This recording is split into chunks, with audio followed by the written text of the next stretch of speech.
Well, let's bring in former Arkansas governor and good friend of the show, Mike Huckabee. Gov, you know, we saw all day, what is it going to happen today? Is it not? Reuters said yes. I'm calling Hannity. He says yes. I said, Sean, it sounds like yes. It was no later on. So, okay, so there's no Trump indictment today. May it still happen. Meanwhile, Hunter, what is on Mike's mind right now?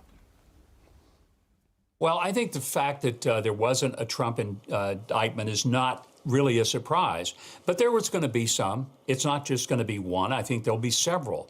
There's every attempt to get Donald Trump however it's possible to do. Here's the irony.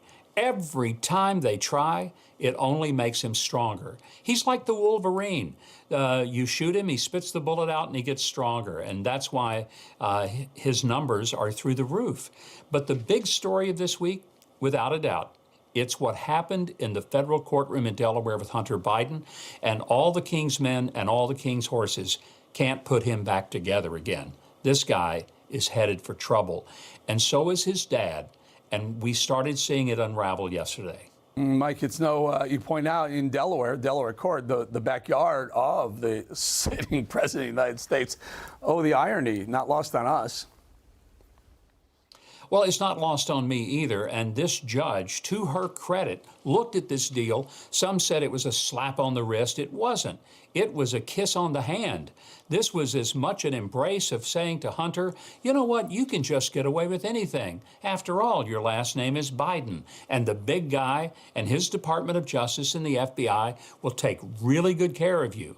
This judge said, wait a minute, I've sent people to prison for 5 to 10 years for simply having a gun like Hunter did as a drug dealer. So therefore, you can't come in here and tell me you're going to wipe away all of his sins. No, it's not quite like that. This isn't the cross. I'm not Jesus, and we're not forgiving everything until we see it all. You know, Mike, one of the other things that happened the last couple of days is Kevin McCarthy announced that he's going to do an inquiry into whether or not to impeach President Biden. I think I speak for a lot of people right now saying, what the hell do we need an inquiry for? Impeach the SOB because of so many reasons. The border, crime, maybe ties to foreign government. Just impeach. You'll find out what you know when you go through the proceedings. You know, we had Marjorie Taylor Greene on, and she said, well, you have to do the inquiry because there are 6 or 7 GOP members that may not vote to impeach. I'm like, what's it going to take? I mean, they impeached Trump for breathing the wrong way, Mike. And that's exactly why I think Kevin McCarthy is doing the right thing. I want to take issue with you. I think that if you rush into an impeachment, you immediately get the reaction of the Democrats and the media who will monolithically say, oh, yeah, this is just a rush to judgment. So I think being patient and methodical and persevere with information after information after information and slowly unwind this whole scene because it is sordid and it's complicated. Make it so that neither the press nor the Democrats can ignore what's in front of them. Build a mountain of evidence and dare them to pretend it isn't there. That's more like what happened in Watergate back in the 70s. By the time it really got hot, even Republicans were saying Nixon has to go. I think we can get there, but we can't if we rush it. So there's not a reason to be in a big hurry. The information is there. The evidence won't change. And quite frankly, I think with a smile, Republicans ought to cool their jets a little bit, but go for the inquiry, get the information, and dribble it out to the American people where it is impossible to ignore.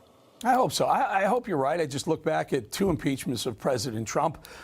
One of them was based on a fake dossier, a Steele dossier that was absolutely garbage. Right. It wasn't even worth the paper it was written on. Yet the Democrats, what they do, I love them, I hate them, but what they do is they circle the wagon real fast, and they become a unit, a voting bloc. We got the House. I mean, Republicans, I shouldn't say we, the Republicans have the House. You can impeach the guy. It may not pass the Senate, but what the hell? Why not try? Final thought, Mike? Well, here's the problem. If you impeach him and you don't get a conviction, then the side who is impeached wins. They really didn't do damage to Donald Trump by these phony impeachments, and both of them were ridiculous. All they did was just make a fool of themselves and had people like Adam Schiff really being exposed as the liar that he is. So I would say make this so that you'll have some Democrats that can't help but vote with the Republicans on the impeachment. That's interesting. I think you can get there. You can get there, but not if you hurry. We're going to have a dinner bet. I'm going to guess the number of Democrats that vote for impeachment at the House will be a goose egg. If you get one, Mike, I owe you dinner. Governor Mike Huckabee, thank you. Thank you, Eric.